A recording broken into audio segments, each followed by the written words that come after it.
Donc, une fois que le gradient de la matrice jacobienne a été identifié, on ne peut pas s'arrêter là parce que dans les faits, le gradient commence à partir de la losse. Il ne commence pas à partir de la sortie ou du logit du réseau de neurones. Donc, ce qu'il nous faut, c'est qu'après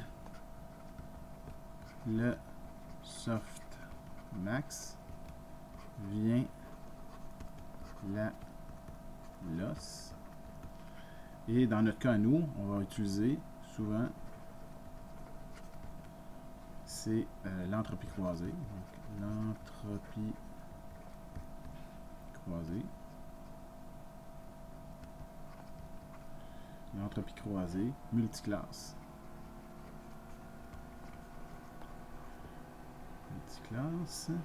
Donc, de façon générique, la losse qui est l'entropie croisée multiclasse, c'est moins la somme sur l'ensemble des classes de TC fois ln, la cème sortie, où T, le vecteur T, c'est un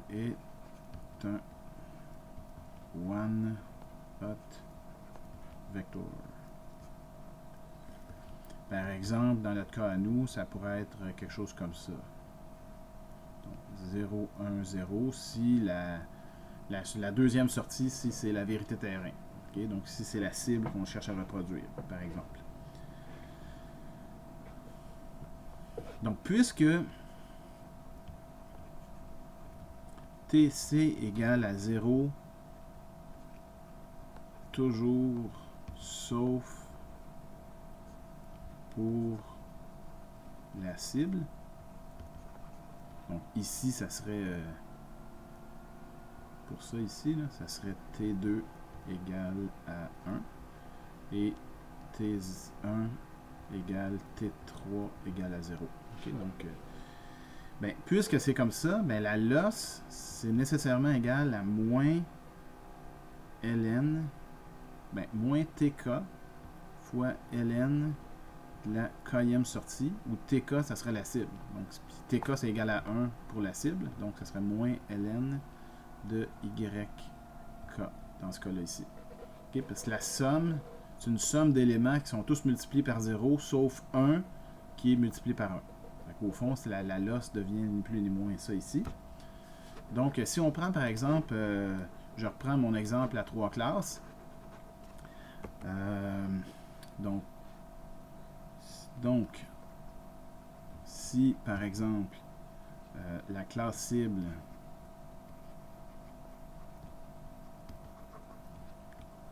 est k égale à 2, okay, comme dans notre cas à nous. Mais dans notre cas à nous, qu'est-ce qu'on avait? On avait A1, A2, A3 qui rentrent comme ça ici dans un softmax. Donc, ici un softmax. Softmax. Et en sortie de ça, c'était Y1, Y2, Y3. Et dans la vidéo précédente, on a vu comment calculer la dérivée de Y1 par rapport, de YI par rapport à AK. Mais ça ici, on ne s'arrête pas là. Ça rentre, on pourrait dire, dans la losse L1. Ça rentre dans la losse L2. Puis ça rentre dans la losse L3. Et tout ça, c'est combiné, hein, parce que ça ici, c'est moins T1 fois ln de Y1, moins T2 ln de Y2, puis ça, c'est moins T3 ln de Y3. Puis tout ça, c'est combiné. Comme ça ici, combiné, pour faire moins la somme sur l'ensemble des classes de TC fois ln de YC. C'est ce qu'on avait dit. C'est la somme de ces trois valeurs-là ici qui me donne ma losse.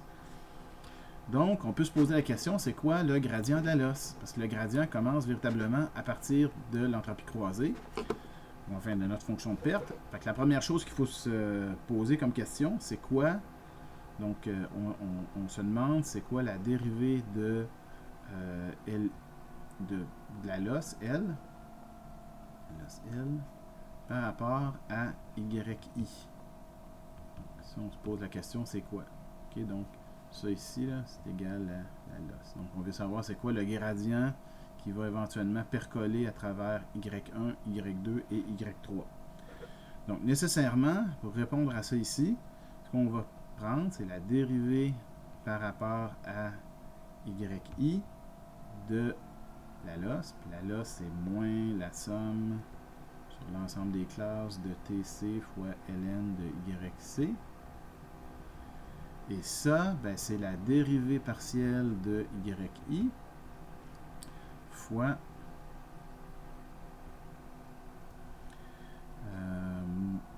moins T1 fois ln de Y1 moins T2 ln de Y2 moins T3 ln de Y3. Okay? Donc, c'est la somme des trois termes qui sont ici. Et pour une cible K égale à 2, par exemple, ben, on obtient que la dérivée de la loss par rapport à Y1, ben, c'est égal, ben, ça ici, ça c'est égal à 0, ça c'est égal à 0. Donc ça c'est nécessairement égal à 0. La dérivée de la loss par rapport à Y2, bon, ben, par rapport à Y2, le log de Y2 est multiplié par 1, donc c'est moins le log de Y2. Et donc, ça va me donner la dérivée du log, c'est 1 sur Y2, ça va me donner moins 1 sur Y2. Puis la dérivée de la loss par rapport à Y3, ben ça c'est égal à 0 parce que log de Y3 est multiplié par 0. Donc ça c'est pour le cas Y2. Ou encore, donc on a ça ici, ou encore, si on combine ces trois dérivées partielles-là, ça nous donne le gradient par rapport à Y, okay, le vecteur Y de la loss, ben, c'est égal à 0, moins 1 sur Y2 et 0.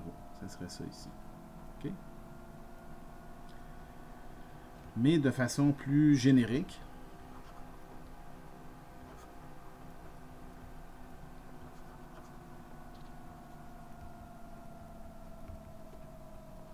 okay, on dirait que, de façon plus générique, on dirait que le gradient de la loss par rapport à Y, c'est égal à moins T1 fois divisé par Y1, moins T2 divisé par Y2, puis moins T3 divisé par Y3.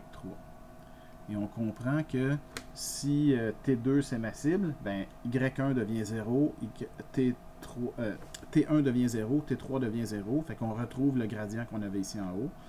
Mais si la cible c'est 1, bon ben T1 va être égal à 1 et les deux autres vont être égales à 0. Donc ça c'est vraiment le gradient formulé de façon la plus générique possible.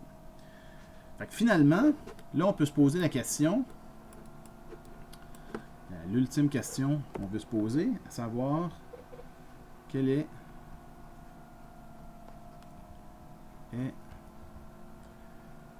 la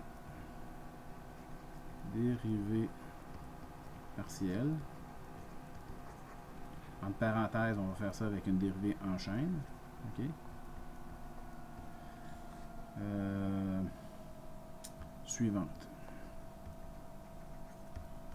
Okay, donc, la dérivée de L, la loss, par rapport à un terme AI.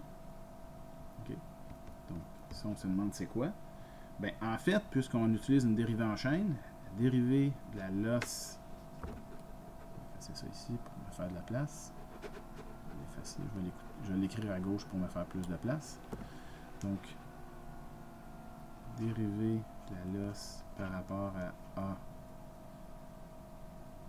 AI, on ne sait pas c'est quoi. Fait que je vais y aller avec, par exemple, par rapport à A1. Ben, c'est la dérivée de la loss par rapport à Y1 fois la dérivée de Y1 par rapport à A1. Parce que la loss ne dépend pas de A1. La loss dépend de Y1, puis Y1 dépend de A1. Plus la dérivée de la loss par rapport à Y2, parce que la loss dépend aussi de Y2, et puis ça donne que Y2 dépend de A1. Puis Puis ça, c'est plus la dérivée de la losse également de y3 fois la dérivée de y3 par rapport à A1. Puis si je voulais faire la même chose avec A2, ben, ça me donne la dérivée de la losse par rapport à y1 fois la dérivée de y1 par rapport à A2, plus la dérivée de la losse par rapport à y2 fois la dérivée de y2 par rapport à A2, plus la dérivée de la losse par rapport à y3 fois la dérivée de y3 par rapport à A2. Et puis finalement, la dérivée de la losse par rapport à A3, c'est égal à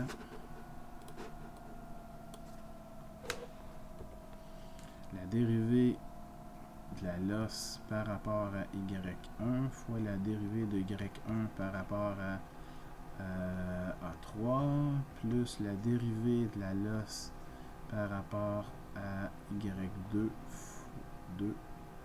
fois la dérivée de y2 par rapport à A3 plus la dérivée de la losse de y3 fois la dérivée de y3 par rapport à A3. Et ça donne que chaque élément ici, on l'a vu auparavant. On a vu comment dériver yi par rapport à ai, yi par rapport à aj, puis on a vu comment dériver la losse par rapport au y. Donc, si de façon plus compacte, je voulais exprimer ça ici, donc si je mettais ça ici dans un grand vecteur, ok, puis que donc, si je mettais ça sous la forme d'un grand vecteur, un vecteur comme ça ici, ben ça serait le gradient de la losse par rapport à A. OK? Donc, de façon plus compacte,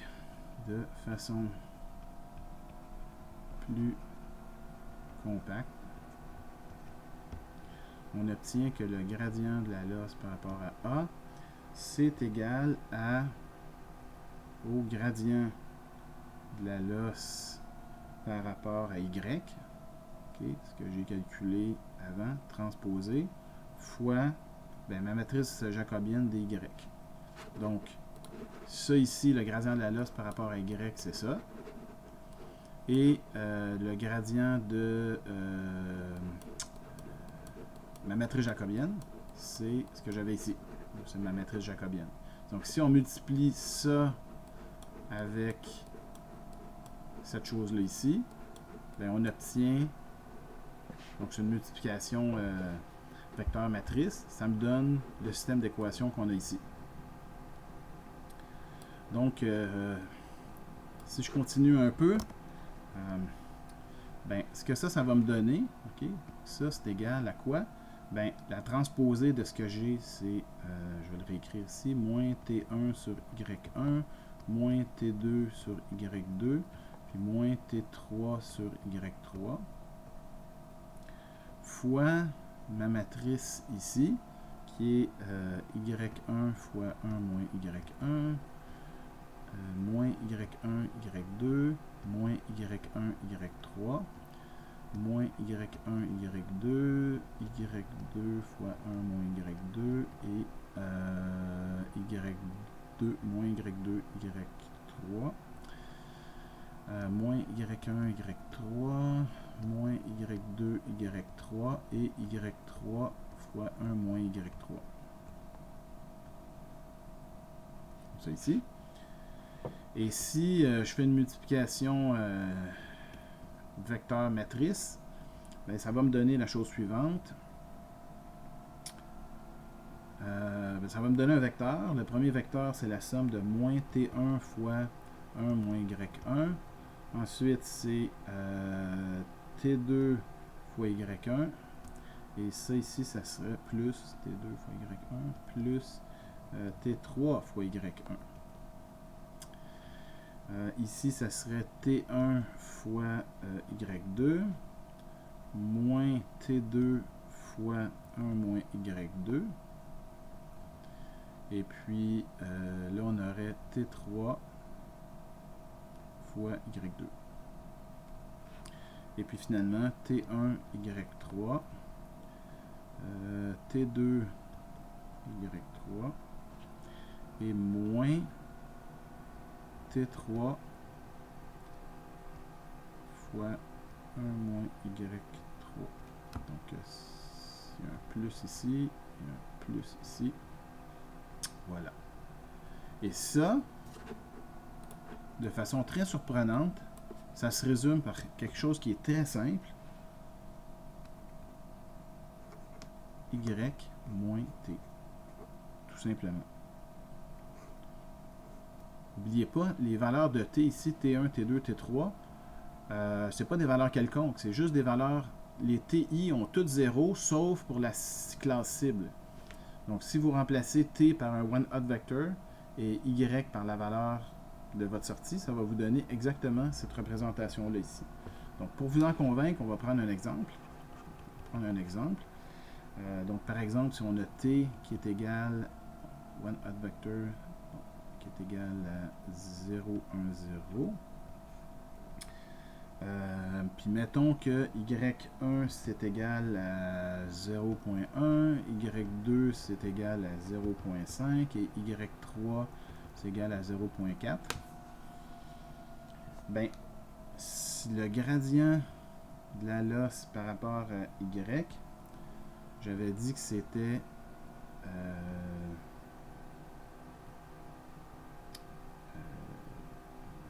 moins t1 sur y1, moins t2 sur y2, puis moins t3 sur y3. Ben, ça c'est, t1 c'est égal à 0. Donc ça c'est 0. t3 c'est égal à 0. Et t2 c'est égal à 1. Fait que ça me fait moins 1 sur, moins 1 sur 0.5, donc ça fait moins 2. OK? Donc, tout simplement. Et puis, je peux aussi calculer ma matrice D, ici, qui est la matrice jacobienne, qui, si on remplace les chiffres de la matrice jacobienne par...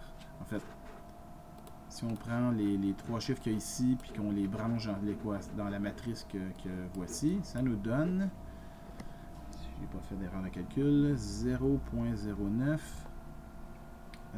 moins 0.05 et puis moins 0.04 ici moins 0.05 0.25 et puis moins 0.2 moins 0.04, ça c'est un 0 ici, moins 0.2 et puis 0.24.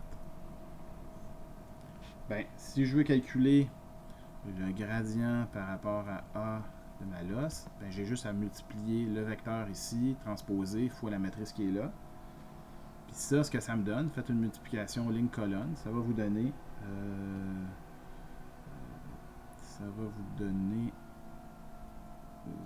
0.1 moins 0.5 et 0.4. Et ça, comme de fait, c'est effectivement égal à y moins t. Car y c'était 0.1, 0.5, 0.4 moins 0, 1, 0, ce qui est égal à 0.1 moins 0.5, 0.4. Donc finalement, on a fait un grand détour pour arriver à la conclusion que quand on a une cross-entropie, le gradient de la losse par rapport au dernier neurone avant de rentrer dans la softmax, ben c'est tout simplement y moins t.